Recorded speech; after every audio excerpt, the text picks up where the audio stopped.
C'est bon. Oh no! It's a diesel!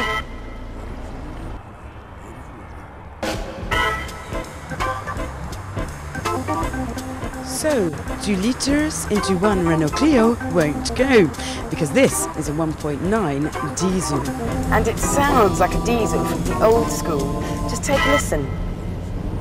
Clatter, clatter, clatter, clatter, clatter. Under the bonnet is a 1.9 litre with, apparently, a turbocharger. But even then, it only manages to produce 80 brake horsepower.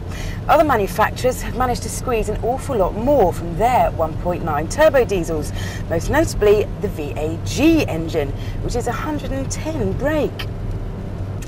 Also, it's got an awful lot of torque, which is something that this Clio is sadly lacking. You can barely feel it accelerate, and you really have to stir the gears to maintain momentum. And accompanying those revs is an awful lot of noise. Hit 5,000 RPM, it sounds like a big mad buzz box, and everything just stops really. The rev counter does read to 7,000 RPM, though I think that's frightfully optimistic.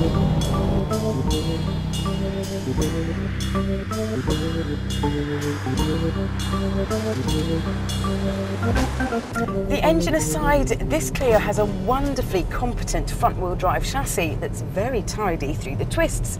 The gear change is slick, the brakes are excellent, and the steering is light but tight. It's just a pity that the rim is so thin and does not warrant being in a so-called sports model.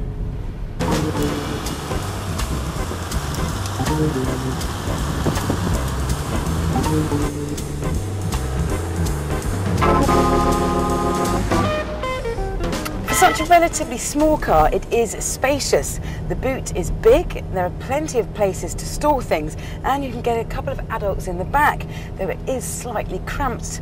The front seats are soft, but they do give a reasonable amount of support. The standard equipment list is pretty decent. You get electric windows, power-assisted steering, anti-lock brakes, a sunroof, a CD stereo, and a superb little Renault invention, which are these column controls for the stereo, so you don't have to sort of look down and take your eyes off the road. It's a bit dangerous, really. The biggest thing, though, that you don't get with the diesel is air conditioning. It's not even an option, so you just have to sweat it out.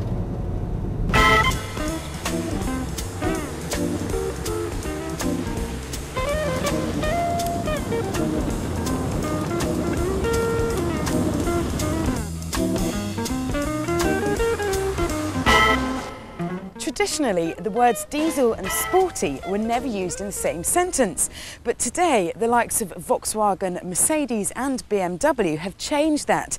It's just a pity that Renault haven't kept up. But switch to a 2-litre petrol and there that really is va-va-voom.